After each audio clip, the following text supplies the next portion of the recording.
முன்னாள் அரசாங்கத்தின் காலத்தில் மதுபான சாலை அனுமதி பத்திரத்தை பெற்றுக்கொண்ட முன்னாள் நாடாளுமன்ற உறுப்பினர்களின் பெயர் விவரங்களை அரசாங்கம் வெளியிட வேண்டும் என்று சுமந்திரன் வேண்டுகோள் விடுத்துள்ளார்.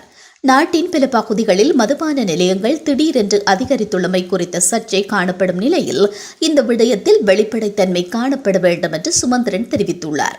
இதன்படி மதுபான சாலைகளை திறப்பதற்கு பரிந்துரை செய்த நபர்களின் பெயர் விவரங்களை அரசாங்கம் வெளியிட வேண்டும் என்று சுமந்திரன் வேண்டுகோள் விடுத்துள்ளார்.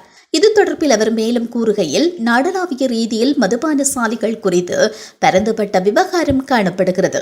இவற்றிற்கு அனுமதி பத்திரத்தை வழங்குமாறு பரிந்துரைத்த நாடாளுமன்ற உறுப்பினர்கள் அரசியல்வாதிகள் யார் என்பது மக்களுக்கு தெரிய வேண்டும்.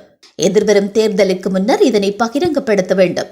இதன் மூலம் இந்த விடயத்தில் தொடர்பு பட்டுள்ளவர்கள் பதவியிலிருந்து அகற்றப்படுவதை உறுதி செய்யலாம் என்று அவர் கூறினார். மதுபான சாலைகள் அதிகரிப்பு என்பது சமூக பிரச்சினை. இது இளம் தலைமுறையினருக்கு மோசமான பாதிப்பை ஏற்படுத்தும். மதுபான சாலைகளை விஸ்தரிப்பதில் நேரடியாக தொடர்புபட்ட அரசியல்வாதிகளை மக்கள் முன் அம்பலப்படுத்த வேண்டும் என்றும் சுமந்திரன் கூறியுள்ளார்.